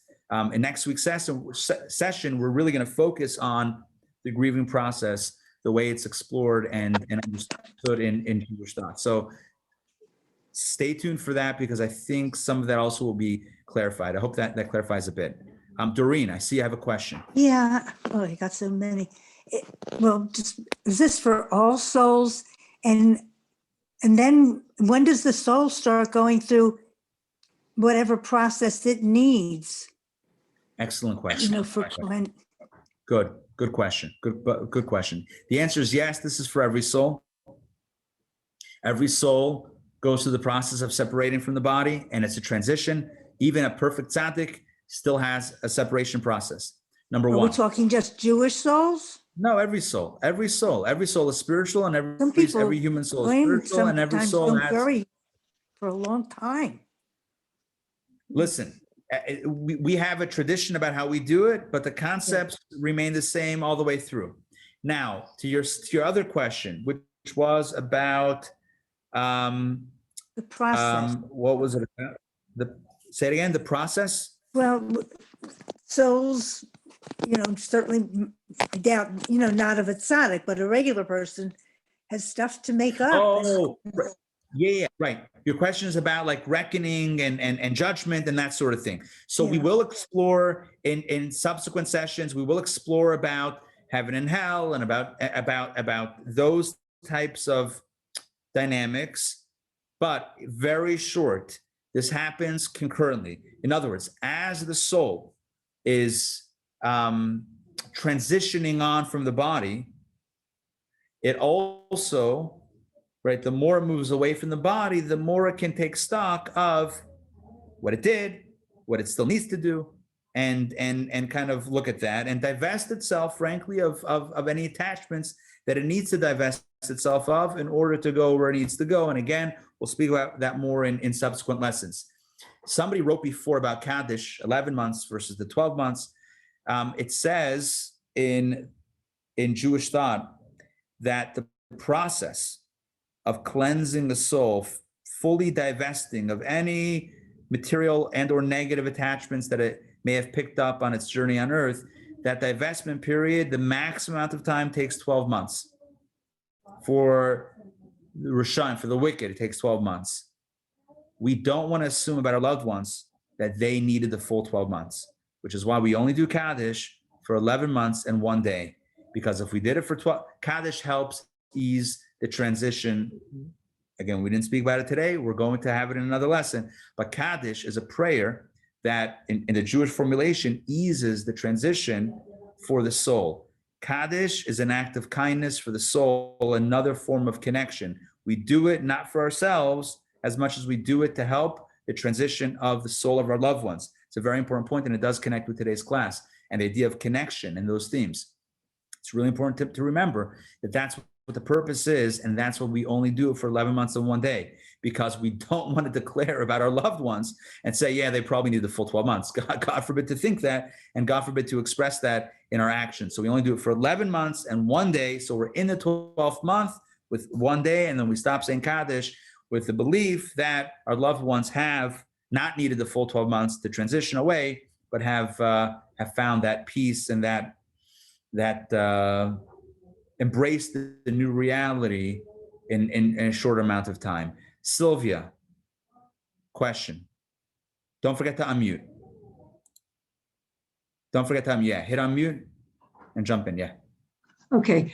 I remember hearing several times during my parents' shiva and father and then my mother's that the soul remains in the house Yes. of the deceased. Yes. And it might have been 3 days. I don't remember, but when you said that 3 days, I tried to think that that could have been the time. Yes. It says, I want to go back to the text. I'm not going to pull it up on the screen, but I have it here. I have my textbook next to me. Let me find the text. I believe, hold on, give me 1 second.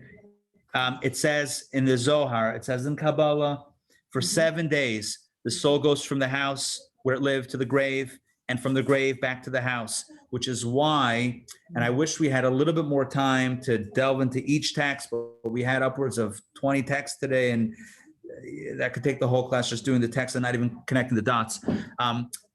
That means, that is one of the reasons why we do the Shiva, ideally in the house of the one who passed away, the deceased, because that is where their soul is looking for comfort. And it's such a powerful and frankly painful text to read, that the soul is literally looking for its body, looking for its home.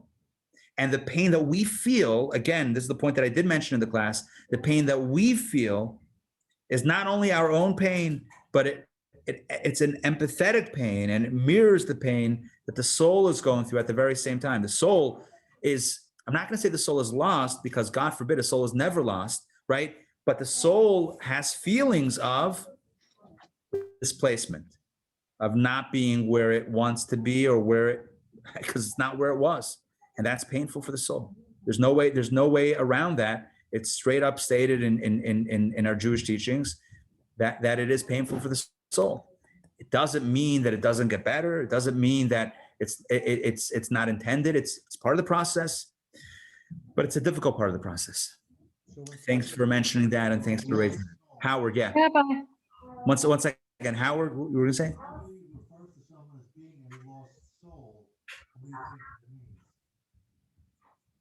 So your question is, what does it mean when we talk about a lost soul? I don't know if there's any such thing as a lost soul. I think we use that euphemistically. We talk about people that haven't found their purpose, or people seem to be wandering. I don't know that it means literally a soul that is lost.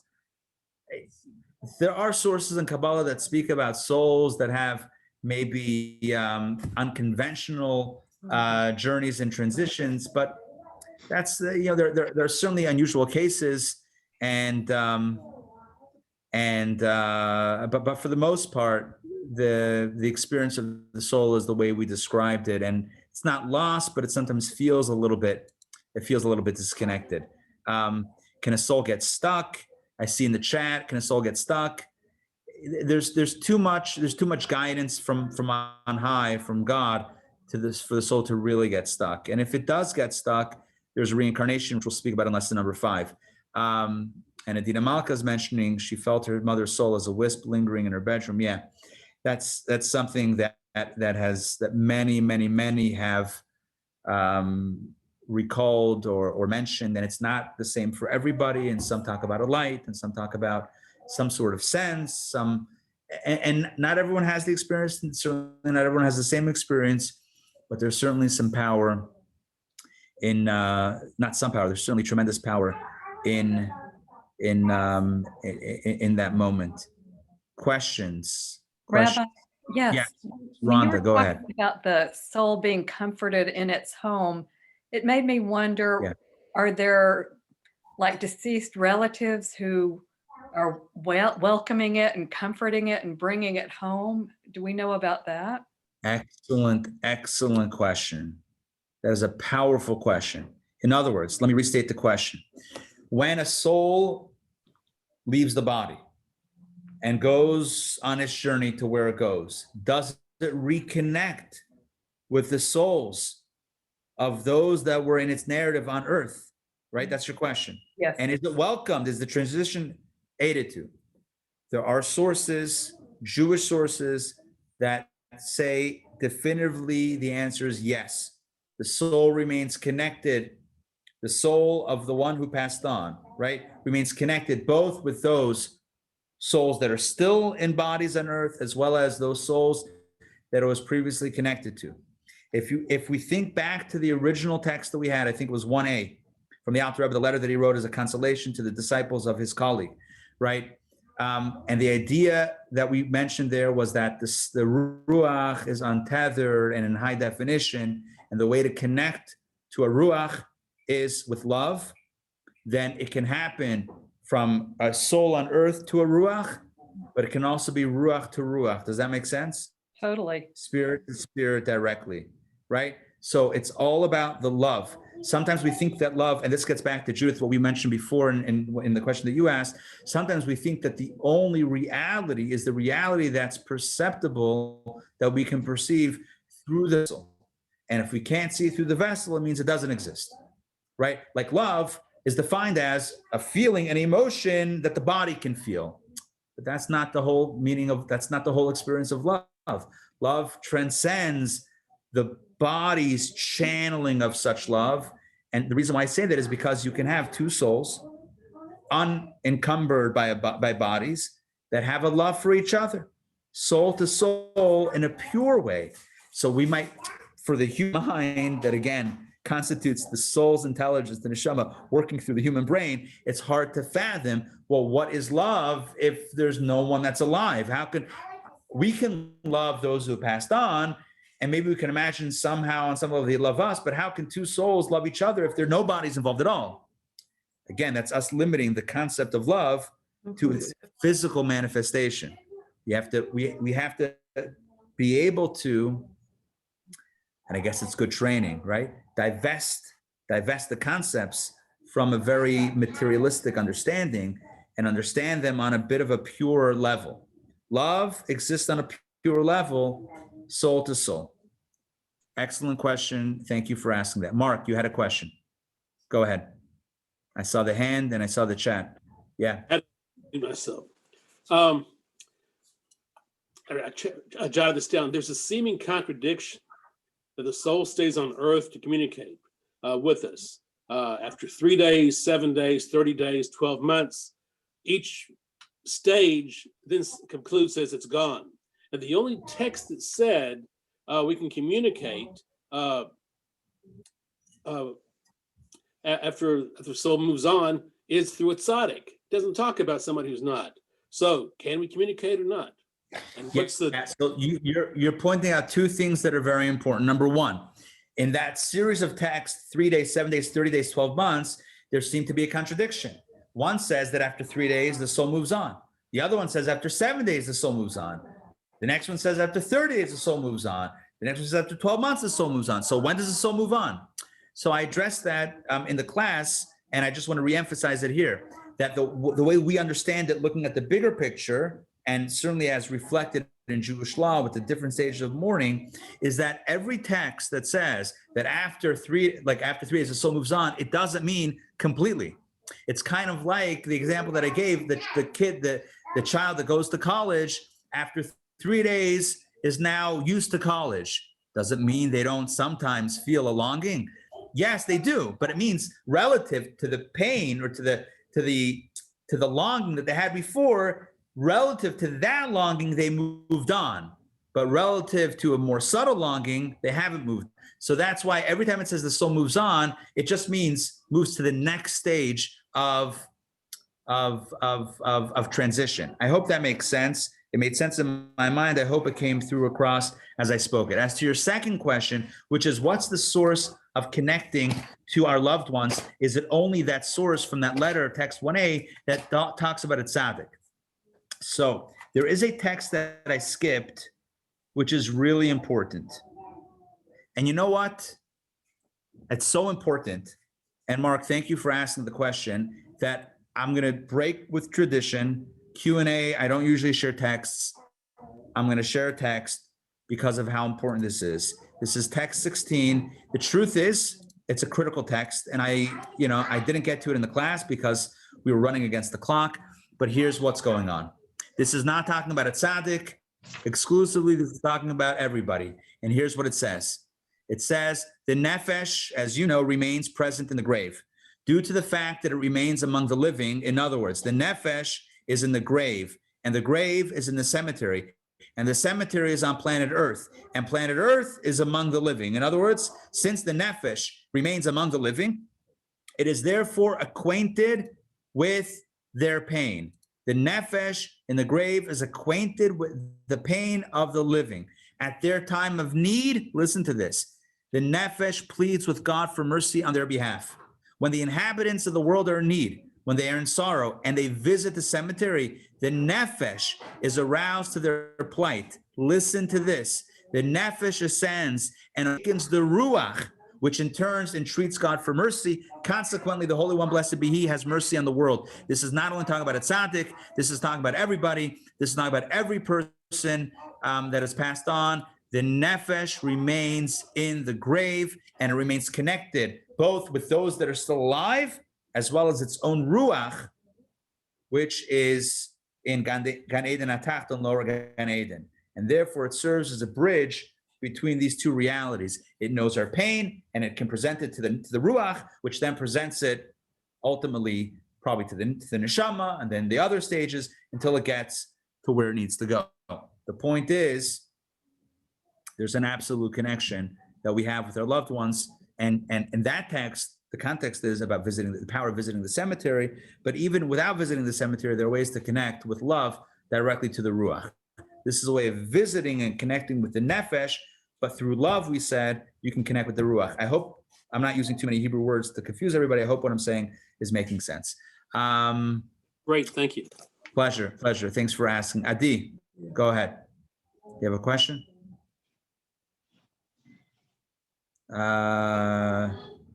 Okay, I see your hand was raised. I have a question, Yes. Rabbi. Go Sorry. ahead. Yeah, no worries.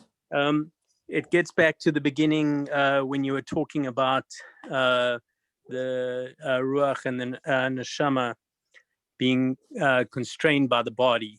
Right. And it makes sense to me in that the body is constrained by the five senses and our perception as it is in 3 dimensions and all the constraints we have by our physical being. But my question is then, when the soul is released at the time of death, if we still think about the soul in the same way, we in a way still using those same constraints to identify the soul. And is it not more? Should we not be thinking of the soul as one soul and not separate souls? Because it doesn't make sense to use the constraint of our own perception to identify the soul when we should be thinking of one soul, just one soul, or maybe even God Himself. Excellent question. Thanks for asking this. Your question, if I had to summarize it the way I understand your question, is from our frame of reference, we can think of different dimensions of the soul that reflect different realities, but it seems like these different dimensions reflect kind of realities the way they play out on the ground. Biology, emotion, intelligence seem to be limitations or differentiations that exist down here and maybe not on a spiritual level. So why, after the soul leaves the body, are we still speaking of different dimensions? So really the answer, and it's really the approach that I would take, the response that I would give, and it's not much different than along the lines of of some responses that I've given before to some other questions that weren't exactly the same, but I think related, is that what we perceive is a combination of light and vessel, of soul and body. But even without the vessel, without the body, there are still different dimensions of light, so to speak. So you have different layers of the soul. You have within the soul, there are still objectively different dimensions, nefesh, ruach, neshama, chai, yechida. And that is irrespective of whether or not there is a conduit to express it. I'll give you an example. Right now, around you and around me, there are waves, right? Radio waves, television waves. If you had a radio receiver, I'm thinking of the old school ones, right? With little, again, me and my rabbit ears, me and like the antenna, and maybe a little twist dial, you know, where you tune in. Yeah, you can scroll through that timeline of the radio. Welcome to the, right? You can scroll through. I'm trying to impersonate a radio. It may or may not be working. And you can catch different frequencies. And it's incredible. Now, turn off the radio. Nothing. Turn on the radio. You hear it. Multiple channels. Where's it coming from? Here's the deal. The radio waves are all around us. One radio wave? No. Different radio waves. It's just that without the receiver that can tune in and express it or play it or whatever you want to call it, you can't hear it audibly to the ear. But it doesn't mean that just because you don't have a radio to play it, that those waves or channels or radio stations don't exist. They exist. They're here. They're right around us. And I'm giving you a physical example and trying to draw a spiritual analogy to it. So on a physical level, there are all of these different channels of information around us, but you need a keli, a vessel, to take it, make sense of it, and display it. The same thing is true with the soul and the body. With the absence of the body, the channels, the frequencies of the soul don't collapse into one, which I think was your question. Your question was, why do we still speak of nefesh, ruach, neshama, yechida as different elements after it's no longer connected with the body? And again, my response is that again, one way to look at it is that they are different, objectively different frequencies, different stations, different, colors, whatever analogy you want to use. I use the example of radio stations. The absence of the receiver doesn't collapse the stations into one. They still remain different realities on a soul level, on a spiritual level. I hope that makes sense. And again, it's important to understand that things work together as long as they work together. When they don't work together, it doesn't undo the other reality. Hope that makes sense. Yeah, thank you. Okay, all right. I appreciate the question and thanks for the opportunity to clarify that. All right, there's so much more to talk about, and thank God we have another 4 sessions with more Q&A. We have many, many hours of conversation, both in class, and I'm happy to have conversations as well outside of class. My cell phone number is in the signature on all my emails. You can call me, you can text me, you can WhatsApp me. I still have WhatsApp. And you can certainly feel free to reach out in any other way or with love. Can't guarantee that I'll get it directly ruach to ruach. I don't know that I'm tuned in on that level, but you can try and maybe I'll get it, but otherwise use the physical channels. All right. It's wonderful to see everybody. Thanks for joining. And I look forward to seeing you next week. Stay tuned for more very powerful opportunities of study and connection coming up. Check your email for more information. We'll be releasing in the next few days about some incredible opportunities to connect in addition to this current course. All right. Mom, good to see you. Everybody else as well. Great to see you all. Laila Tov. And Thank you, Ari. Thank you. Pleasure. Thanks for everything. Good to see you. Of course, of Oh, wait, course. Rabbi, quick question. Are you Good going to to show see us you. how to reconnect, like how to visit them, the departed neshamas, and then come back? Are you going to tell us how to do that? No guarantees. Good You think it's question. a joke, but there's something to it, and I'd like to That's know. what we need Mrs. Freeman to talk about that on that Harry level. So Houdini. Oh, that's man. Harry exactly Houdini that's promised next to come level. back. That's next level stuff. All right. Have a wonderful night. We'll see everybody. Talk to you soon. Take Bye-bye. care. Love you.